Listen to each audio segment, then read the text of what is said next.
It's a bright February morning in Athens, and we're standing... This makes my heart beat a little faster.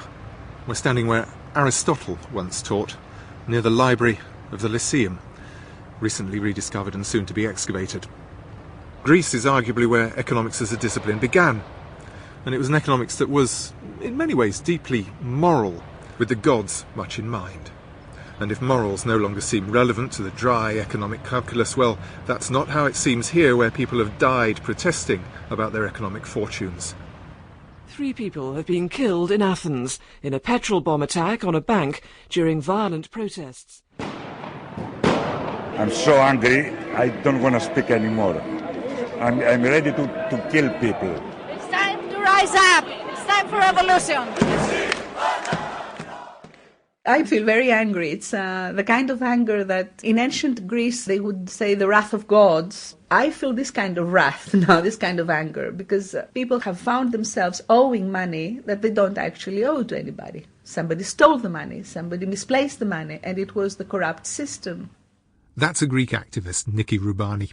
In good times, money felt no need of an excuse. Well, not now. Greed is evil again. Who thinks that not just bankers and regulators, but economists have some explaining to do? Me too. So when Radio 4 asked me to tell the story of economics and why it goes wrong, I said, ask an economist. Then relented. Because it seemed to me that one way of thinking about economics and the crash was Niki Rubani's, that we're living through a morality tale. So in these 3 programmes we'll explore that and 2 other perspectives. That economics is not really about morality, but science, describing a vast economic machine. And third, that it wrestles less with morality or mechanics than with a spirited animal, made up from billions of capricious wills and impulses, including yours and mine. We've called these 3 gods, cogs, and monsters. So this is a story of economics told by a non-economist. It says little about supply and demand curves, but travels instead through Aristotle's Lyceum, the zoo, a bakery, an engineering lab, a cafe. And in this first programme, Gods, we start with that morality tale, because the first economists weren't really economists. They were moral philosophers. We are here in the Ephemeron. Ephemeron? It's the place where the adolescents were, the lecture room.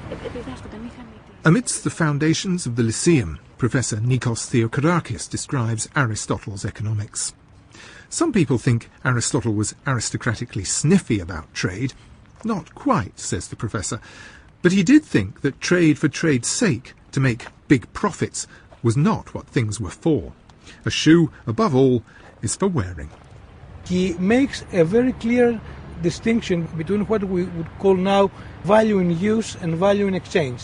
If I have, say, excess grain and I exchange it for wine, which I lack, then this is a proper exchange. If you make exchange in order to make money and then another exchange in order to make more money, this, according to Aristotle, is unnatural. Unnatural? Unnatural, against nature.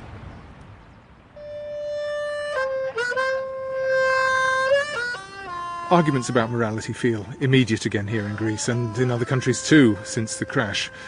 Many feel bitter and pessimistic. Behind me you can hear a young guy playing blues harmonica on the steps of the Acropolis. Odd, but maybe apt. Sobering, isn't it, this cry that there's something fishy about making money from money, a more than 2,000-year suspicion. Even though few people now have a problem with the idea of lending at interest, my guess is that many still blame conjuring tricks in the world of finance for bringing the house down. From time to time, we're going to hear from an historian or 2. Here's the first, Roger Backhouse. He wrote The Definitive Guide to the History of Economics. Aristotle clearly was concerned with morality, partly because I suppose when he was considering economic questions, he was considering the question of trade.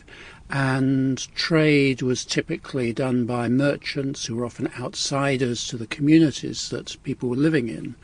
And so people were rather suspicious of these merchants who seemed to get something from nothing. So, economics started. Sample complete. Ready to continue?